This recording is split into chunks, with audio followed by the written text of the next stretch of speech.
Hola, en los últimos días se conoció una información, un nuevo proyecto, un nuevo intento de los cubanos de buscar una salida a esa imparable crisis en Cuba, una salida cívica a la situación en Cuba. Se trata de una iniciativa que han hecho intelectuales, escritores, artistas cubanos, que es una carta dirigida al presidente Donald Trump, en la que pide un apoyo a un proyecto cívico orientado a ese cambio democrático en la isla mediante lo que ellos consideran mecanismos pacíficos, instituciones y ciudadanos.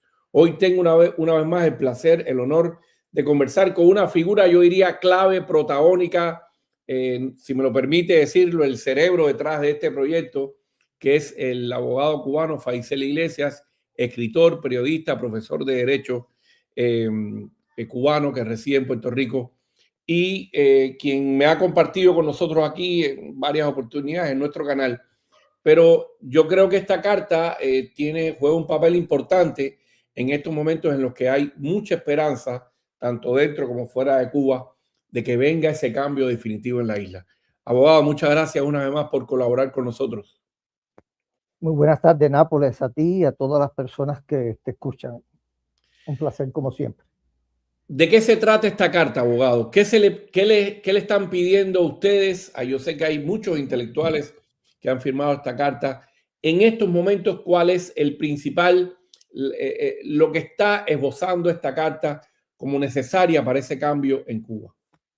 Bueno, en primer lugar, tú sabes que las condiciones de la dictadura en Cuba no permiten que las personas tengan un proyecto de vida privado ni un proyecto de vida colectivo. Los cubanos no tienen la posibilidad de tener partidos políticos, los cubanos no tienen la posibilidad de proponer un proyecto de país. Los ciudadanos, en definitiva, no tenemos la condición, los derechos que se les reconocen a los ciudadanos. Al mismo tiempo, el régimen cubano está agotado en su proyecto histórico, en su proyecto económico. Y ello coincide entonces con lo que es la revolución digital. La revolución digital, tú sabes que empodera al ciudadano, borra las fronteras, elimina las distancias, internacionaliza todos los procesos con inmediatez.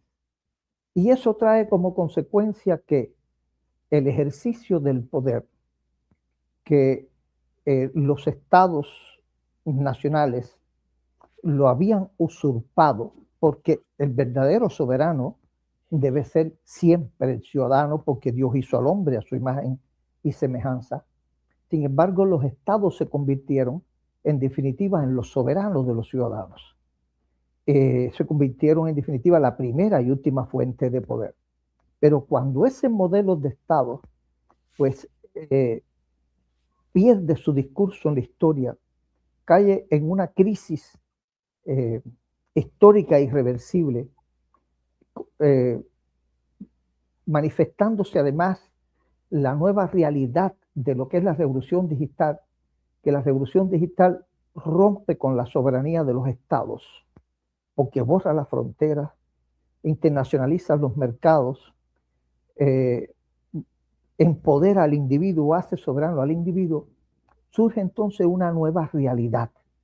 Y esa nueva realidad es que en defecto de la vigencia de un Estado nacional, en defecto de la vigencia de lo que pudiera ser históricamente la soberanía nacional como factor viabilizador de una sociedad, surge entonces, gracias a la revolución digital, la soberanía del ciudadano. El ciudadano se empodera.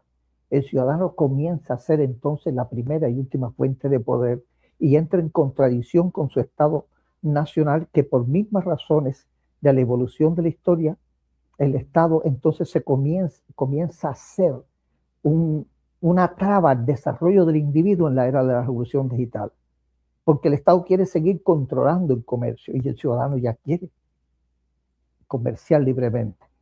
El Estado quiere controlar las comunicaciones. Los ciudadanos ya tienen la manera de comunicarse libremente.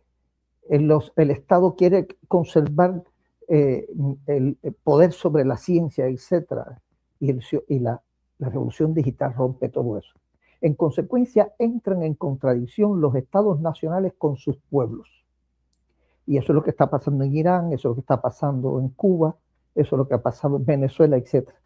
Y entonces, al entrar en conflicto los pueblos con sus estados, porque el sistema, la concepción del Estado y el derecho que tienen esos estados no responden a la era que se está viviendo, máxime la era esta de la revolución digital que está imponiendo un nuevo predicado, pues entonces trae como consecuencia que se desarrolle un conflicto tan agudo, pueblo-ciudadano, que se rompe la estabilidad no solamente del país, se pone en peligro la existencia misma de las personas, se crea la inmigración realmente descontrolada y se afecta ya la estabilidad de la región toda, las áreas geográficas. Y cuando eso se manifiesta, estamos entonces en un cambio obligatorio para un nuevo orden. Está entonces surgiendo la necesidad de un cambio más profundo que trasciende la existencia misma de la nación cubana para convertirse en un conflicto internacional. Entonces, ¿qué es lo que sucede ahí? ¿Y por qué la Carta Trump? Bueno, porque los Estados Unidos es la superpotencia del área, del hemisferio occidental. Hoy le llamamos superpotencia, históricamente se le ha llamado imperios. Y los imperios existieron, existen y existirán. Y eso significa que la superpotencia tiene un papel histórico que los nacionalistas y los independentistas esto se lo negaron, pero que a través de la historia de la humanidad lo juegan porque son los garantes de la estabilidad de las regiones geopolíticas. Es decir, allí donde no hay soberanía de los estados, pues emerge entonces la soberanía del ciudadano y con el amparo de la superpotencia como poder estabilidad de las regiones geopolíticas. Es por eso, como usted se da cuenta, que como siempre lo que es China, lo que es Rusia, que son las distintas superpotencias de las diferentes zonas geográficas, ellos siempre están de acuerdo para mantener la estabilidad, porque de lo contrario se pueden formar las crisis en los estados nacionales, en las tribus, en las naciones, etcétera, como pasó en el norte de África. Y es por eso que nosotros, los cubanos, al encontrarnos un régimen inmóvil, un régimen dictatorial, un régimen que tiene monopolio del poder, al no tener la manera ni institucional ni la fuerza necesaria para nosotros mismos poner a la sociedad en armonía con su tiempo, tenemos que pedirle ayuda a la comunidad internacional, en este caso al líder geopolítico de nuestra área, que es el gobierno norteamericano. Por eso es que le decimos al gobierno norteamericano, ayúdanos, porque el derecho internacional permite que en aquellos casos en que la violación de los derechos humanos, los conflictos de los ciudadanos con los estados llega a tal magnitud que está en peligro no solamente la vida, la seguridad, la salud de los mismos pueblos, sino de la comunidad internacional, los estados vecinos, sobre todo los líderes del área, tienen el deber jurídico de venir en legítima defensa, en socorro del pueblo cubano. Es por eso que nosotros le dirigimos la carta a Donald Trump. Ahora, abogado, ¿cómo, en su opinión, un país como Estados Unidos puede ayudar, tomando en cuenta esta carta que, como bien hemos hablado aquí en este canal, la importancia de que el ciudadano, el cubano como tal, tome en sus manos el destino y no venga un Estado u otro a cambiarlo realmente lo que pueda hacer como ciudadano pleno cada cubano? Bueno, ¿Cómo cómo puede ayudar a Estados Unidos en este sentido? Bueno, mira, esto no es un proyecto que nació ahora. Esto surgió a finales de los años 80, siglo pasado, principios 90, cuando el doctor René Gómez Manzano y yo creamos la corriente agramontista. a finales del año 89, 90, exactamente, no recuerdo qué fecha fue, el doctor René Gómez Manzano se me acercó con la intención de crear lo que era el Colegio de Abogados Independiente de Cuba. Y él me sugirió el nombre de Unión Agramontista. Cuando él me dice eso, yo estaba también pensando en la misma necesidad, por eso me adivinó, por eso hablamos. Yo le dije que yo lo que pensaba que lo que había que rescatar era al Agramonte como estadista, es decir, la concepción del Estado y el derecho que quería Agramonte para Cuba, que el gobierno cubano y la República siempre la negó. ¿En qué consiste esa concepción de Ignacio Agramonte? Que la plantea en la tesis de grado de 1863 en la universidad, en una conferencia que dio ante sus profesores en la Universidad de La Habana, conocida y está en Google, la pueden encontrar las personas. Agramonte plantea que el soberano debe ser el ciudadano, que el ciudadano debe ser la primera y última fuente de poder, porque en definitiva Dios nos hizo a su imagen y semejanza. Eso es importante, ¿sí? Ya te está diciendo que el Estado no debe ser el soberano. Ya te está diciendo que los partidos políticos no deben ser los soberanos. Ya te está diciendo que el concepto griego de pueblo, que es el conjunto de los ciudadanos, no debe ser el soberano. Ya te está diciendo que los partidos no deben ser los soberanos. Te está diciendo que el ciudadano debe ser el soberano, el ciudadano como primera y última fuente de poder.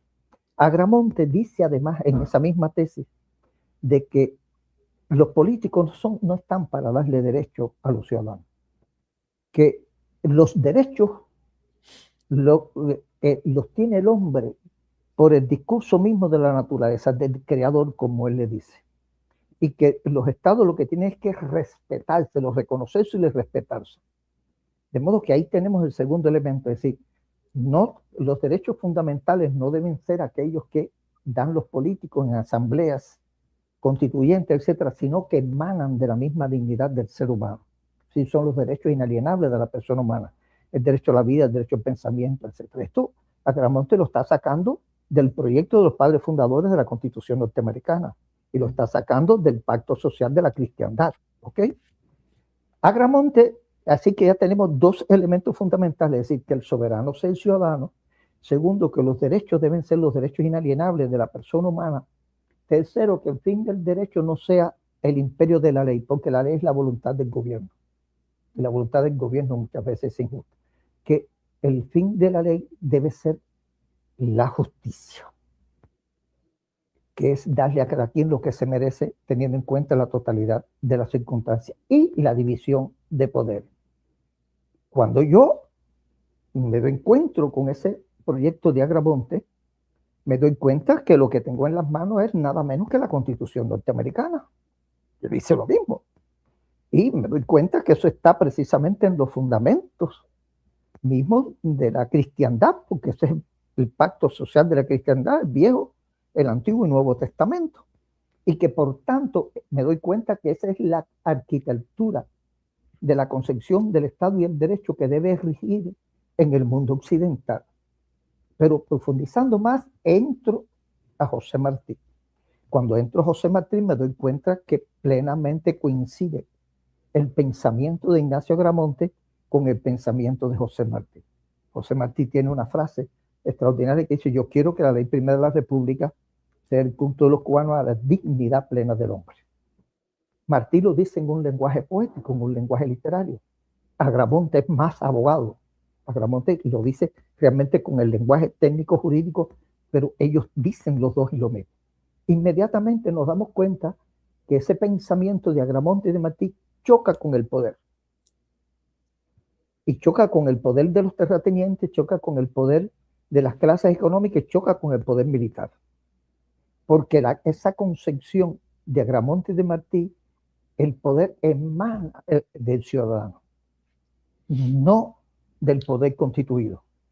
Y el primer choque lo tiene, ¿cómo se llama? Agramonte con los terratenientes, y Martí lo tiene con el mando militar, con Agramonte, con Gómez y Maceo. ¿Qué sucede? Que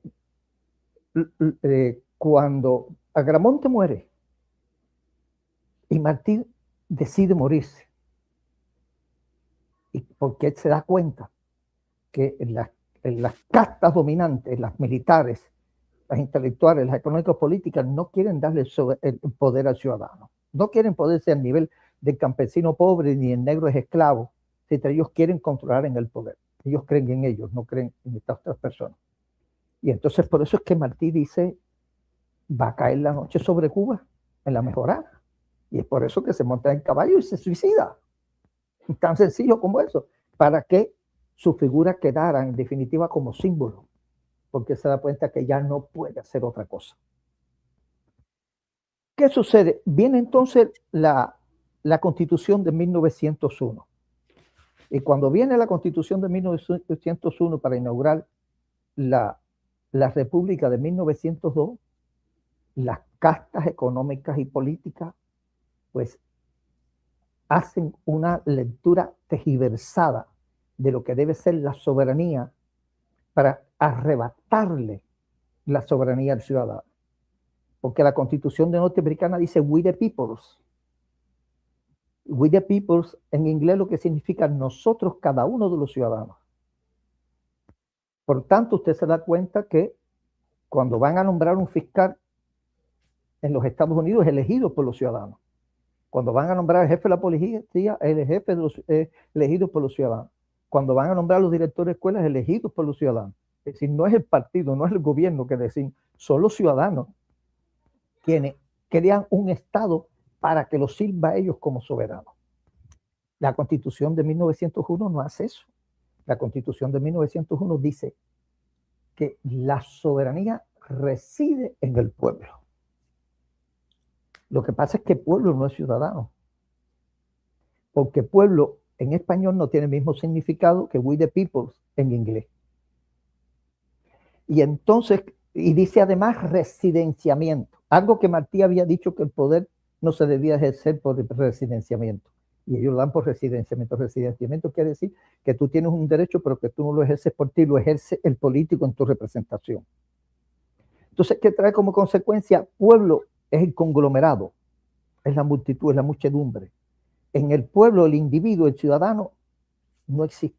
Entonces, los que cogieron o los que se apoderaron de la soberanía en la guerra de independencia no fueron los cubanos pobres, ni los cubanos humildes, no fueron los que pelearon con el machete en la mano, fueron las clases terratenientes, los profesionales ricos y los mandos militares, porque ellos se convirtieron en los representantes de la muchedumbre. Y por tanto, lo que es el negro que participó en la guerra de independencia, aquel negro esclavo que peleó por la independencia con el machete en la mano, aquellos campesinos pobres que también, pues no le quedó otra alternativa que irse a la lucha. Y por eso vino la guerrita de agosto, los movimientos de los negros, los campesinos en Realengo 18, etc. Y entonces tiene que irse a la guerra, a la revolución del 33, porque las clases humildes de Cuba se sintieron traicionadas y tuvieron que ir a la revolución del 33. Pero en la revolución del 33 las circunstancias internacionales son otras, porque el movimiento de izquierda internacional está dominado por el estalinismo en Rusia, por el fascismo en Italia y por el nazismo en Alemania, que eran los movimientos de izquierda. Y ese movimiento había entrado en Cuba ya desde los años 20, habían penetrado. Hay un artículo de 1933 de Juan Marinello que dice que había que, que lo peor que le pudiera suceder a Cuba es que el pueblo cubano abrazara el ideario martiano. Si el Partido Comunista ya desde su fundación era contrario al ideario martiano. Porque el ideario martiano lo que está planteando, basado precisamente en Agramonte y basado en la Constitución norteamericana y en la cristiandad, es que el soberano sea el ciudadano, y ellos quieren que sea el partido. Y entonces se va a la Constitución de 1940 y en vez de copiar la concepción del Estado y el derecho, por lo que habían luchado nuestros patriotas independentistas con los machetes en la mano, nuestros campesinos pobres, nuestros negros esclavos. Esa patria con todos y para el bien de todos, no de un partido, sino con todos y para el bien de un todo. Si es de partido, ya es de parte, no es del todo. Donde el soberano fuera el ciudadano, donde inviolables sean los derechos inalienables de la persona humana, donde el fin del derecho sea la justicia y la separación de poder, no fue lo que se consagró en la Constitución tampoco de 1940, que es en lo que desemboca la Constitución del 40. Es decir, se copia la concepción del Estado y el derecho europea de la izquierda europea, que no eran más con rasgos comunistas, rasgos del fascismo fundamentalmente italiano y algunos rasgos incluso del nazismo italiano. Pero en definitiva era una concepción que iba a darle la soberanía ya ni al pueblo ni al ciudadano, sino que se la daban al Estado, porque era la idea del Estado corporativo, etc. Eso trajo en Cuba una crisis tan terrible que, por cierto, hay un estudio que está en internet también, que lo hizo el Banco de Fomento de los Estados Unidos en aquella época, bajo la dirección de Truslow, un economista extraordinario de los Estados Unidos, que describe realmente el daño que le había hecho a Cuba la Constitución de 1940, por el estatismo, por la incapacidad de abrir lo que es la capacidad económica, el dinamismo de la sociedad, y en eso llega la Revolución Cubana. Y cuando llega la Revolución de 1959, pues la situación es peor, porque entonces el castrismo lo que hace es copiar la concepción del Estado y el Derecho soviética, la concepción del Estado y el Derecho que Lenin había copiado nada menos que del Estado ruso.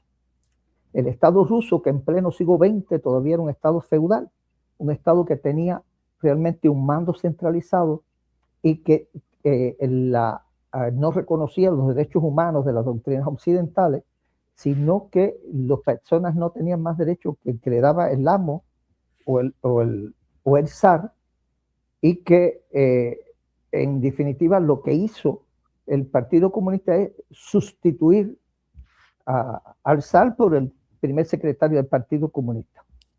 Y entonces el castrismo implanta a Cuba lo que es la concepción comunista del Estado y el Derecho. Una concepción del Estado y el Derecho que ya tenía 200 años de atraso, no 300 años de atraso, porque la concepción de la modernidad surge con la Ilustración en 1715, aunque empezó en 1776 con la Revolución Norteamericana. Es decir, lo que introduce entonces el castrismo es una concepción del Estado y el Derecho que es anterior a la modernidad. Tiene 300 años de atraso. La concepción del Estado y el Derecho que nosotros tenemos en Cuba tiene 300 años de atraso con relación a los demás países de América. Hasta tal punto que nosotros los seres humanos no conservamos ni siquiera la dignidad del ser humano. No tenemos derecho ni a pensar con nuestra propia cabeza. No tenemos derecho ni siquiera a expresar cuáles son nuestras ideas. No tenemos la capacidad incluso de crear proyectos de vida, ni nuestra propia empresa, etc. Y eso ha llevado al desastre que ha llevado. Entonces, ante esta situación, donde nosotros los cubanos estamos completamente incapacitados, pues yo como abogado, entonces, me di a la tarea ya desde los años 90 a desarrollar una obra teórica, y empecé escribiendo un libro que se llama El Soberano del Ciudadano. Después escribí otro libro que se llama El Pacto Social Postmoderno, es decir, el pacto social de la cristiandad, evaluando la Constitución norteamericana, la concepción de Agramonte y Martí, pero para el siglo XXI. Y terminé con los últimos libros, que es La teoría postmoderna del Estado y el Derecho, y un libro que va a salir ahora, que lo está en proceso de edición Amir Valle en Alemania, que se llama De la soberanía popular a la soberanía ciudadana. Y en ese proyecto es que se me ocurre, además del pacto social, entender que nosotros podíamos entonces hacer una constituyente ciudadana. ¿Por qué? Porque una constitución es un pacto social, si nos vemos a la raíz norteamericana, o un contrato social si nos vamos a la raíz europea. Es decir, ¿cuál es la diferencia entonces entre la concepción europea del Estado y el derecho y la concepción de nosotros en esta parte del mundo es que el pacto social, que es la concepción del Estado y el derecho norteamericano, parte de la raíz precisamente de la cristiandad, del Antiguo y Moderno y Nuevo Testamento. Es decir, que el soberano sea el ciudadano, que sean inviolables los derechos inalienables de la persona humana, que el fin del derecho sea la justicia y la independencia de los poderes. El contrato social de Rousseau parte de otro proyecto. El contrato social que parte de la Ilustración francesa parte del principio de que los ciudadanos, los pueblos, que es la palabra que ellos utilizan, los pueblos, pues eligen unos representantes que en una asamblea constituyente se reúnen para constituir un proyecto de país que se basa en unos derechos que esos políticos van a consagrar y van a delegar en el Estado para que el Estado los garantice. Es decir, ya los derechos no parten de la dignidad humana, ya los derechos no parten de la naturaleza del ser humano. Ya no se trata de los derechos inalienables, ya se trata de unos derechos que dan los políticos. Y esos derechos que dan los políticos son derechos que están en virtud de sus ideologías, en virtud de los intereses de su partido y de sus intereses derivados. Pero además, ya el ciudadano no es quien va a ejercer el poder, ya el ciudadano deja de ser soberano, sino que el ciudadano va a hacer lo que dice el Estado, porque se ha delegado en el Estado la función de garantizarle los derechos a los ciudadanos, de administrar de la vida a los ciudadanos. Entonces, te das cuenta que es como poner el muñeco al revés. Es decir, mientras que la concepción del Estado y el derecho, la primera y última fuente de poder es el ciudadano es quien administra su vida, el maestro es quien administra su empresa, es quien elige quiénes son los funcionarios que le han de servir desde el gobierno. En la concepción europea no es así, es decir, son los políticos los que deciden quiénes son los derechos que van a tener los ciudadanos y va a ser el aparato del Estado quien los va a imponer utilizando la fuerza del Estado. Por tanto, el Estado es el soberano, ya no es el ciudadano. Entonces, a mí se me ocurre rescatar por una situación civilizatoria el principio de Agramonte y Martí, que es el proyecto inconcluso, que además es el proyecto que el pueblo de Cuba ama. Y entonces yo propongo un pacto social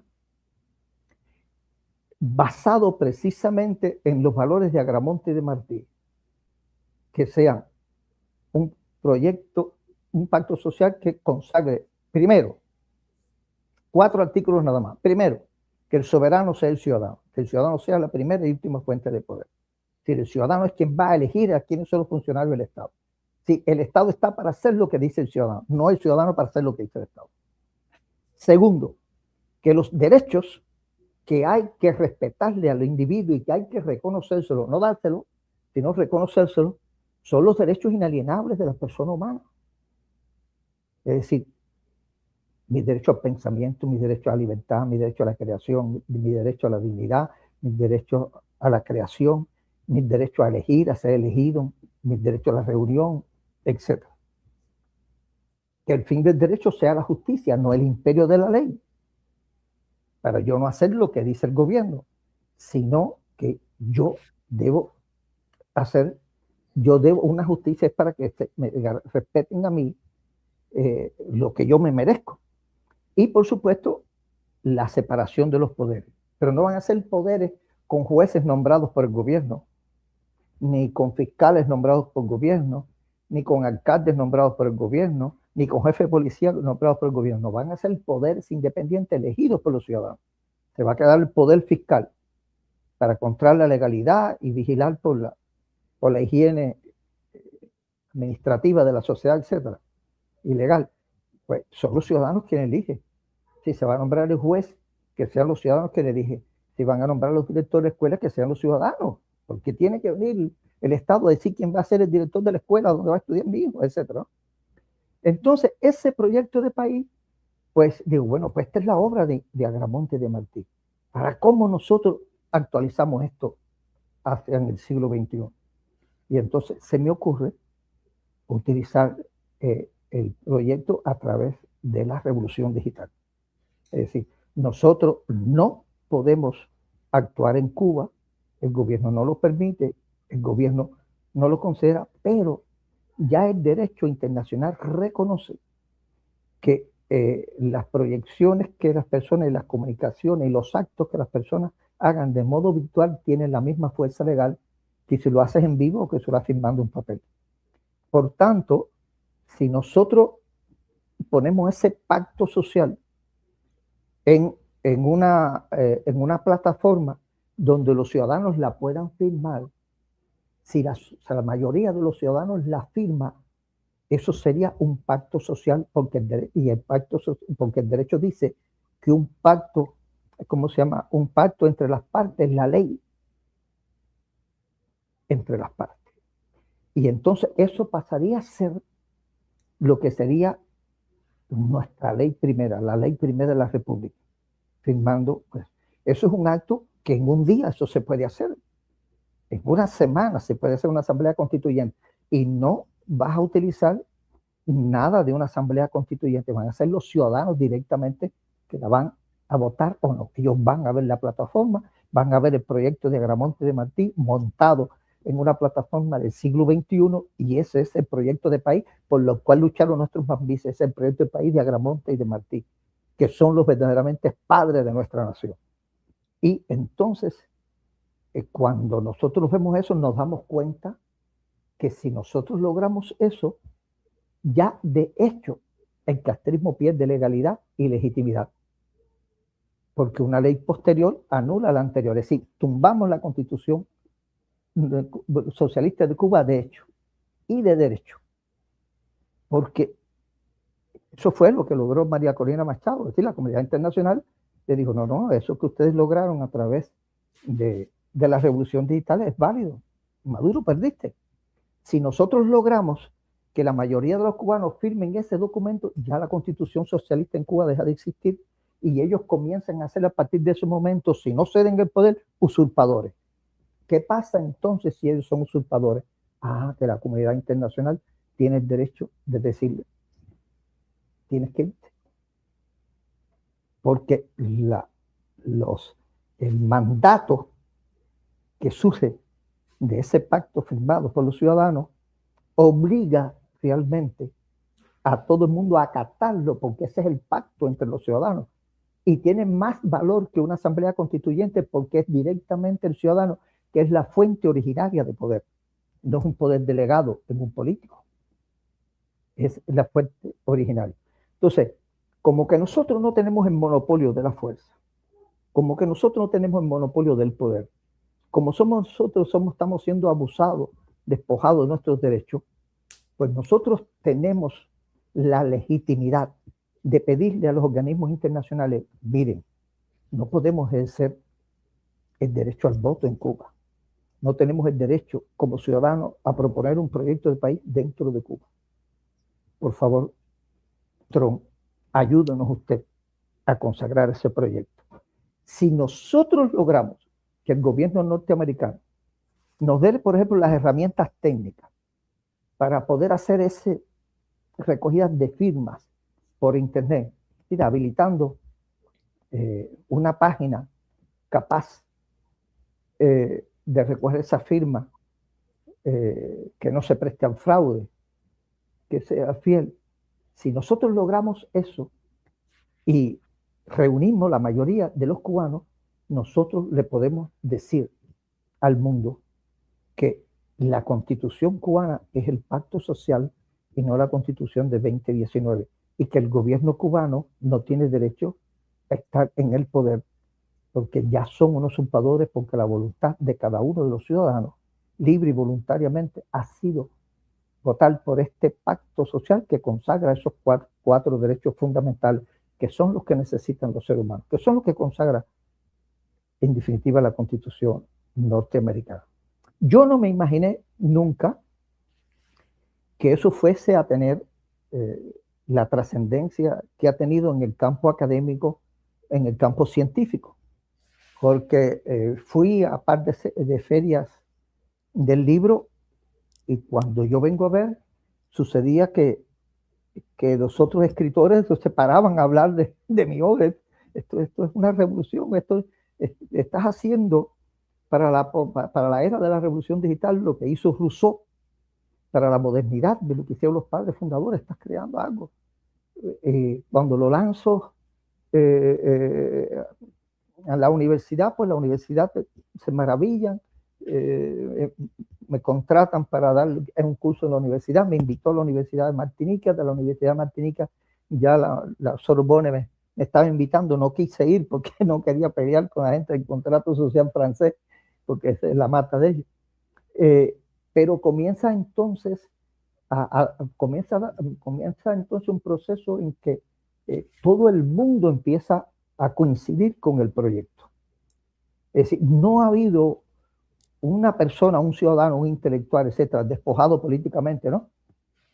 Que no haya aplaudido. Bueno, eso me valió que me nombraran abogado de la Universidad de Puerto Rico. El rector me nombró su abogado y fui, hasta que sacaron al director, pues fui su abogado y empecé entonces a tener ese reconocimiento académico. Hasta que me doy cuenta que los escritores cubanos que me conocen, nos conocemos de otra manera, pues me dicen, mira, yo creo que es el momento de echar para adelante ese proyecto. Y entonces entre Rita Martin y Amir Valle, Rafael Biche, etcétera, me dijeron, vamos echando para adelante. Entonces yo escribí la carta y les presenté el proyecto y ellos se adaptaron, siguieron con los demás documentos que se adjuntan, ¿no? Para hacer la hoja de tránsito, etc. Y se presentó.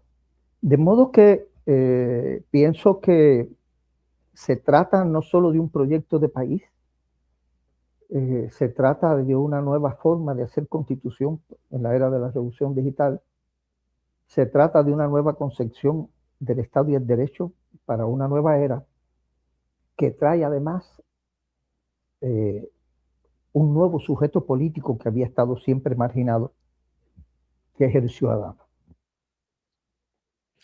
Bueno, abogado, Dios quiera de verdad que llegue esa oportunidad. Yo sé que usted ha luchado mucho por eso y yo espero de verdad que este año sea el momento de lograr ese cambio definitivo, no solo de régimen, sino de concepto ciudadano, de que ese cubano comprenda, entienda y tenga en sus manos eso que usted bien ha dicho de el poder real de una sociedad, que sea el propio ser humano el que tenga ese poder real y no ni partidos políticos, ni policías, ni políticos, ni estados, ni nada, sino sea el propio cubano. Ese es un camino largo porque primero el cubano va a tener que aprender a la libertad, pero yo creo que vale la pena y le deseo todo el éxito del mundo y Dios quiera que el presidente Trump, la administración Trump, acaba de mirar hacia Cuba y que vea que necesita ya ese cambio en la isla. Gracias, abogado. Gracias por todo. Ha sido un placer, como siempre.